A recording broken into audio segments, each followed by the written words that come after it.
बहन मेघा, ये ले, मैं तेरे लिए कॉफी लेकर आई हूँ। चल जल्दी से उठ जा और कॉफी पी ले। अरे ओ मनहूस कहीं की, मैंने तुझे कई बार मना किया है ना कि मेरे सुबह की नींद खराब मत किया कर, और अब सुबह सुबह तूने अपना चेहरा ही दिखा दिया। पता नहीं मेरा पूरा दिन अब कैसा गुजरेगा। ये तू कैसी बातें कर रही है बहन? देख, मैं तेरी कोई बहन नहीं हूँ। और हाँ, ये ले जा अपनी कॉफी। ऐसा कहकर मेघा राधिका के मुंह पर उस कॉफी को फेंक देती है। तभी वहां पर मेघा की माँ आ जाती है। बिल्कुल सही किया मेघा बेटी, ये इसी के लायक है। कामचोर, करमजली, मनहूस कहीं की। जब देखो मेरी बेटी के पीछे पड़ी रहती है और काम से बचती फिरती है। जाकर घर के काम कर। ऐसा कहकर उर्मिला राधिका को वहां से भगा देती है। दरअसल उर्मिला और मेघा राधिका की सौतेली माँ और बहन थी। राधिका की माँ का देहांत राधिका के जन्म होते ही हो गया था। तब से उसके पिता भोला ने राधिका की परवरिश करने के लिए उर्मिला से शादी कर ली थी। कुछ सालों बाद उर्मिला एक बेटी को जन्म देती है जिसका नाम मेघा होता है। मेघा और उर्मिला दोनों ही शुरुआती समय से राधिका को परेशान करने में पीछे नहीं हटती थी और हर वक्त उसे अपना सौतेला व्यवहार दिखाती थी। और अब भोला के यहाँ ना होने से दोनों माँ बेटी का अत्याचार और भी ज्यादा बढ़ जाता है। और ऐसा ही कुछ आज भी हुआ था। राधिका वहां से रोते रोते गांव के मंदिर में आ जाती है और हाथ जोड़कर रोते हुए कहती है, हे मुरली मनोहर, इस सौतेले रिश्ते को ऐसे सौगात में देने से अच्छा होता कि तू मुझे अनाथ ही रहने देता। आज मैं अपने घर में घुट घुट कर जीने के लिए मजबूर हूँ। वहीं मंदिर में खड़ी दामिनी उनकी सारी बातें सुन लेती है और वो मन ही मन कान्हा जी का शुक्रिया अदा करती है और कहती है, हे मोहन गिरधारी, तूने मेरी प्रार्थना सुन ली। ये लड़की बिल्कुल भोली भाली और संस्कारी दिखाई प्रतीत होती है। मुझे ऐसी ही लड़की की तलाश थी अपने बेटे विवेक के लिए। ये इतनी सीधी है कि मैं इसे आसानी से अपने काबू में रख सकती हूँ। ऐसा सोचकर अगले दिन दामिनी राधिका के घर रिश्ता लेकर पहुंच जाती है, जहां वो बिना दहेज लिए राधिका का हाथ अपने बेटे के लिए मांगती है। बिना दहेज की शादी के नाम पर उर्मिला तुरंत मान जाती है। दोनों की शादी पक्की भी हो जाती है और कुछ ही सप्ताह में विवेक बारात लेकर आता है। और शादी वाले दिन राधिका के शरीर पर ढेर सारे गहने देखकर मेघा अपनी माँ से कहती है, माँ, आपने ये बिल्कुल भी ठीक नहीं किया। आपने राधिका की शादी बहुत बड़े घर में कर दी। ये दिखने में बहुत ही अमीर पार्टी लगती है। देखो तो, वो बुढ़िया कैसे सोने से लदी हुई है। सौतेली को इतना बढ़िया घर मिल गया। अब ये बात मुझे हरगिज भी बर्दाश्त नहीं हो रही। ये आपने ठीक नहीं किया माँ। अरे मेघा बेटी, मुझे क्या पता था कि ये इतनी अमीर है। अगर मुझे ये पहले पता होता तो मैं राधिका की शादी के बजाय तेरी शादी करवा देती। खैर, तू अब अपना मन खट्टा मत कर। मैं तेरी इससे भी बड़े घराने में शादी करवाऊंगी। इस तरह राधिका शादी करके अपने ससुराल चली जाती है। राधिका अपने ससुराल आकर बहुत खुश थी। उसने बखूबी एक बहू होने का फर्ज अपने ससुराल में निभाया। ऐसे ही समय बीतता है और उनकी शादी को 4 साल बीत जाते हैं। लेकिन इस दौरान राधिका कभी मां नहीं बन पाई। ये देखकर दामिनी गुस्से से कहती है, ये सच में किस्मत की खोटी है। पता नहीं कैसी बांझ बहू पल्ले पड़ गई है। इससे शादी को 4 साल हो गए हैं, लेकिन अभी तक इससे एक बच्चा नहीं जना गया। मुझे नहीं लगता ये हमारे कुल को एक वंश दे पाएगी।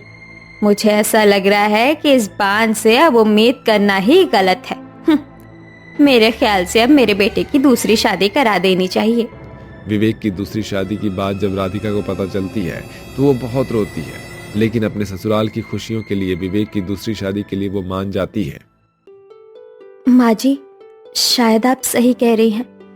मैं हूँ ही घटिया, लेकिन क्या आप मेरे पर एक एहसान करेंगी?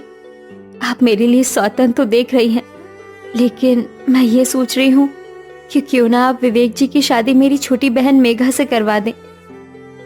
अरे वाह, आज तूने की ना पते की बात। तेरी शादी से लेकर आज तक तूने आज ही कुछ सही बोला है। मैं अभी समधन जी से बात करके आती हूँ। दरअसल राधिका के दिमाग में ये चल रहा था कि अगर कोई और इस घर की बहू बनकर आती है तो पता नहीं उसका व्यवहार राधिका के प्रति कैसा होगा। जबकि वो जानती थी कि मेघा की उससे कुछ खास नहीं बनती। उसके बाद भी उसने अपनी बहन को सौतन बनाने के लिए मन बना लिया था। अगले ही सुबह दामिनी उर्मिला से अपने बेटे विवेक की शादी की बात करने जाती है। उर्मिला और मेघा को इस बात से कोई आपत्ति नहीं होती। कुछ दिन बाद विवेक और मेघा की शादी हो जाती है और मेघा बहू बन के अपने ससुराल आ जाती है।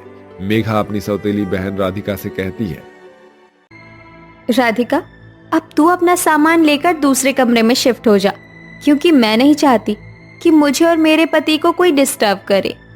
राधिका दूसरे कमरे में जाकर रहने लगती है। अगले दिन जब विवेक ऑफिस से घर आता है तो राधिका उसके लिए खाना लेकर आती है कि तभी मेघा वहां पर आ जाती है और उसके हाथों से खाने की थाली गिरा देती है। अब से मेरे पति को खाना मैं ही परोसूंगी, समझी? तुम्हारा इस पर अब कोई हक नहीं है। तुम मेरे पति की पत्नी नहीं, बल्कि मेरी सौतन बनकर मेरे इस घर में आई हो। ये सुनकर विवेक राधिका को एक जोरदार थप्पड़ मारते हुए कहता है, मेघा बिल्कुल सच कह रही है। मुझ पर सिर्फ उसका ही हक है। तुम मुझे एक बच्चे का बाप तक नहीं बना पाई, इसलिए मुझे मेघा से शादी करनी पड़ी, क्योंकि जो खुशी तुम मुझे नहीं दे पाई हो ना, वो खुशी ये देगी। इसलिए मेघा का मुझ पर सबसे पहला हक है, समझे तुम? ये कहकर विवेक वहां से चला जाता है। देख मेरी सौतेली बहन और सौतन जी, अब तो तेरे मांग का सिंदूर और पति दोनों ही मेरे हुए। अब हकीकत में मैं इस घर की बहू हूँ, ना कि तू। इसी तरह समय बीतता है। फिर एक दिन पता चलता है कि मेघा प्रेग्नेंट है। क्या? सच में मेघा बहू? ये सच है? मैं सच में दादी बनने वाली हूँ और मेरा बेटा पिता? क्या सच में इस घर में अब बच्चे की किलकारी गूंजने वाली है? हाँ माँ जी, बिल्कुल। लेकिन देखिए ना माँ जी, आपकी बड़ी बहू और मेरी सौतन इस बात से बिल्कुल भी खुश नहीं है। तू कभी भी समझ नहीं पाई मेरी बहन, जिसने अपने माथे का सिंदूर तुझे हंसते हंसते दे दिया, वो भला तुम्हारी इस खुशी से क्यों जलेगी? और वैसे भी जब सभी ने ये मान ही लिया है कि मैं बांझ हूं और तुम सच में प्रेग्नेंट हो गई हो, तो ये तो और भी खुशी की बात है ना। बस कर ये नाटक करना। अब से तुझे मेरी गर्भवती बहू और इसके बच्चे का अच्छे से ध्यान रखना है, समझी तू? अब राधिका मेघा की दिन रात सेवा करती है, लेकिन मेघा अभी भी अपनी हरकतों से बाज नहीं आती। वो कोई ना कोई तरकीब निकाल ही रही होती है राधिका को परेशान करने के लिए। एक दिन राधिका उसे फल काट कर देती है, जिसे मेघा चुपके से बाहर फेंक देती है और जानबूझकर पपीता काटकर अपने प्लेट में रख देती है और फिर जाकर अपनी सास और पति को कहती है, माँ जी, ये देखिए आपकी लाडली बहू, और राधिका ने मुझे पपीता खाने को दिया है और रात को उसने तो बैंगन की सब्जी भी दी थी। शायद वो इसलिए कर रही है कि मैं और मेरा बच्चा दोनों ही मर जाए। इस तरह मेघा रोने धोने का नाटक करती है और राधिका को विवेक के हाथों से पिटवा देती है। विवेक और उसकी माँ दामिनी दोनों मिलकर राधिका की खूब पिटाई करते हैं। नहीं माँ जी, विवेक जी मुझे मत मारिए। मेघा झूठ बोल रही है, मैंने ऐसा कुछ नहीं किया। राधिका इसी तरह से किसी न किसी गुस्से का शिकार होती रहती है, कभी उसके पति का तो कभी उसकी सास का, और साथ ही साथ उसे ताने भी सुनने पड़ते हैं। एक दिन, वैसे राधिका, कलेजा तो तुम्हारा खूब जलता होगा ना अपनी सौतेली बहन को अपने पति की बाहों में देखकर। जानती हो मेघा, एक औरत सब कुछ बर्दाश्त कर सकती है, लेकिन अपने पति का बंटवारा नहीं। लेकिन मैंने अपनी बहन के लिए वो भी किया। इतना प्यार करती हूं मैं तुमसे। सिंदूर तो क्या, अगर तुम्हारे लिए मेरा जिस्म बेचकर तुम्हारे लिए खुशियां खरीदनी पड़ती तो मैं वो भी करती, उससे भी पीछे नहीं हटती। राधिका के मुंह से ऐसी बात सुनकर मेघा थोड़ी भावुक सी हो जाती है और अंदर ही अंदर उसे काफी पछतावा भी होता है। वो उसे गले मिलने आ ही रही होती है कि तभी उसका संतुलन बिगड़ जाता है और वो नीचे गिर जाती है। उस समय घर पर कोई नहीं होता, जिसके बाद जैसे तैसे करके राधिका उसे अस्पताल लेकर जाती है और कुछ समय बाद विवेक और दामिनी भी वहां पर पहुंच जाते हैं, जहां डॉक्टर उनसे कहता है, अगर थोड़ी देर और हो जाती तो कुछ भी हो सकता था। माँ और बच्चा दोनों को खतरा हो सकता था। खैर, अब मेघा खतरे से बाहर है और उसने एक बच्चे को जन्म भी दिया है। साथ ही एक और खुशखबरी है, जब राधिका उसे यहाँ लेकर आई तो राधिका भी अचानक से बेहोश हो गई थी। तब हमने जांच किया तो पता चला कि राधिका भी गर्भवती है। ये सुनकर दामिनी और विवेक दोनों ही हैरान हो जाते हैं और फिर खुश भी।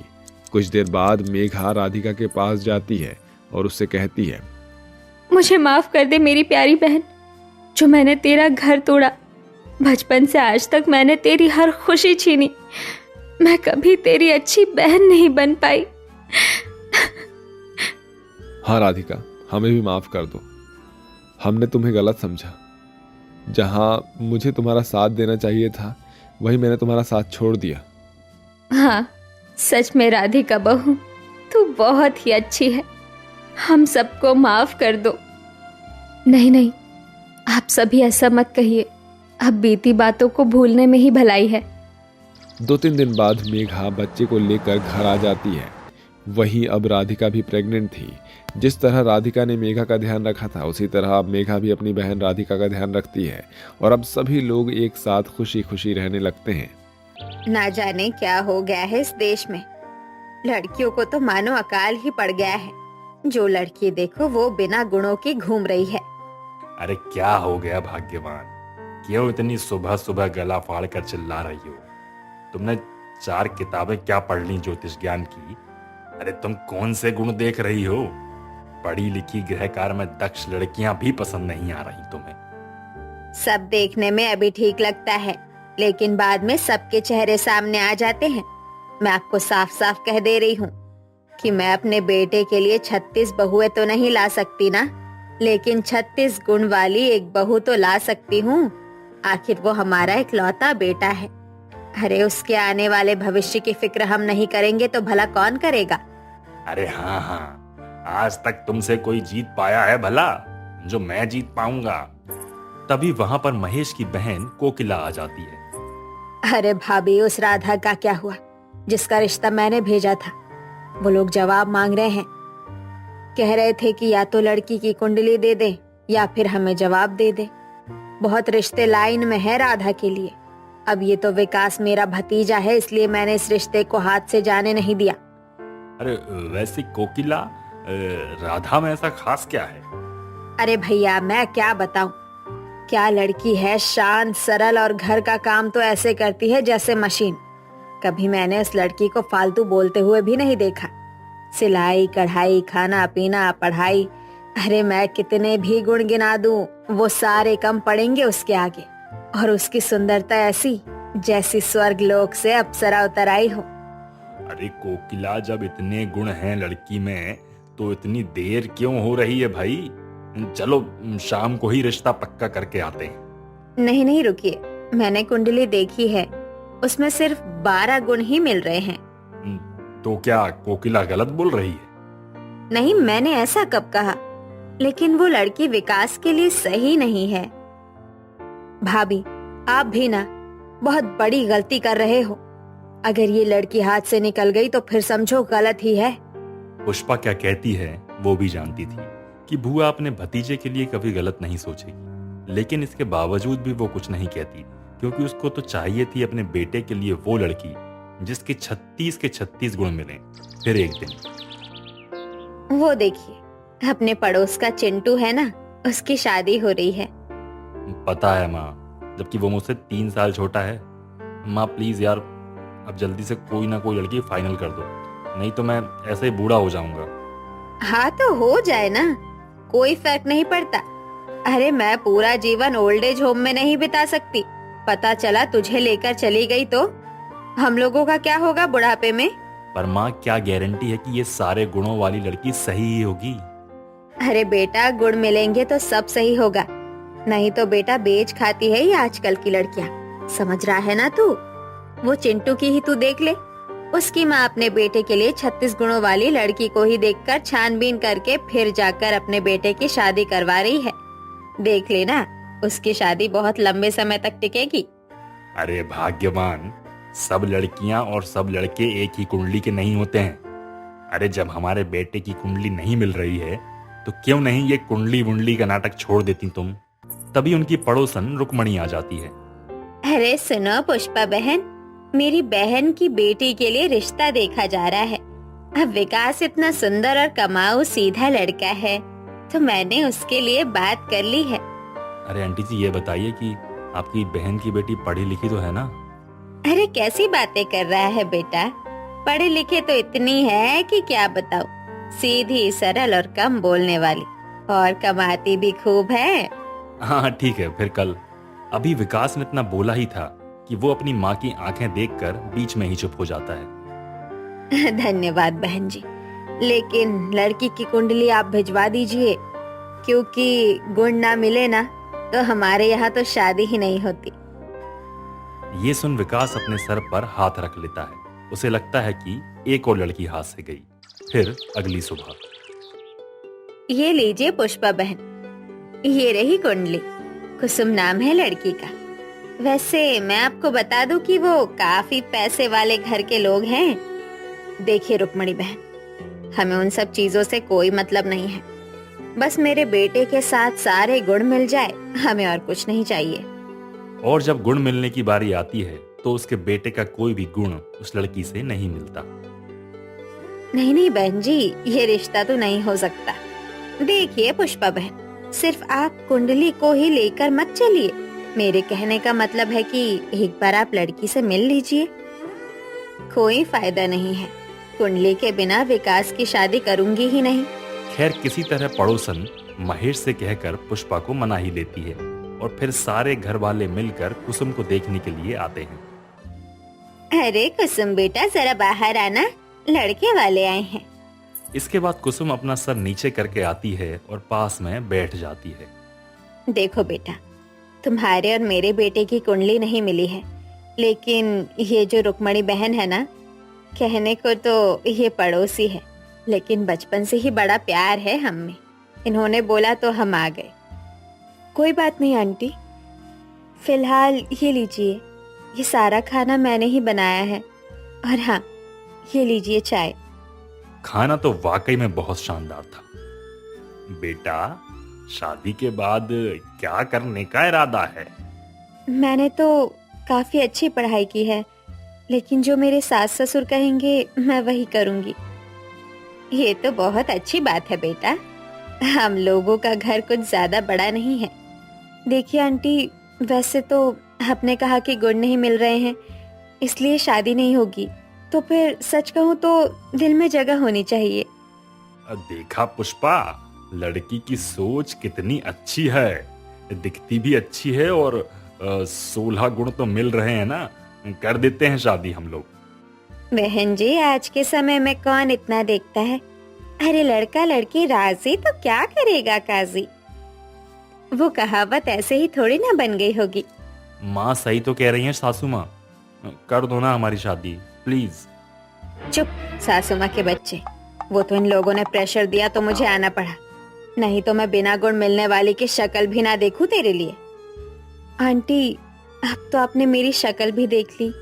और हाँ, मुझे एक बात कहनी है, लड़कियां कोई खिलौना या सामान नहीं होती कि देखने आते हैं, पसंद आए तो ठीक है, नहीं तो कोई बात नहीं, चल दिए। लड़की की ये बात महेश और विकास को बहुत भा जाती है, जिसके बाद दोनों बाप बेटे पुष्पा को बहुत समझाते हैं। पुष्पा तो इस रिश्ते के लिए मना ही कर देती है, लेकिन इसके बावजूद भी महेश के कहने पर विकास और कुसुम की शादी कुछ ही दिनों में करा दी जाती है। शादी के बाद कुसुम अपने ससुराल तो आ जाती है, लेकिन उसके बाद भी उसकी सास उसे थोड़ी कटी कटी सी रहती और उस पर किसी न किसी बात पर ताने कसने का एक भी मौका नहीं छोड़ती। कहाँ से आ रही हो बहू? वो माँ जी, आप कल बाजार नहीं गई ना, तो इसलिए मैं बाहर ठेले वाले भैया से सब्जी लेकर आ रही हूँ। देख बहू, मेरे से पूछे बगैर तू घर से बाहर मत जाया कर, मुझे ये बिल्कुल भी पसंद नहीं। जी माँ जी, आइंदा से ध्यान रखूंगी मैं। ये कहकर कुसुम अपने काम में लग जाती है।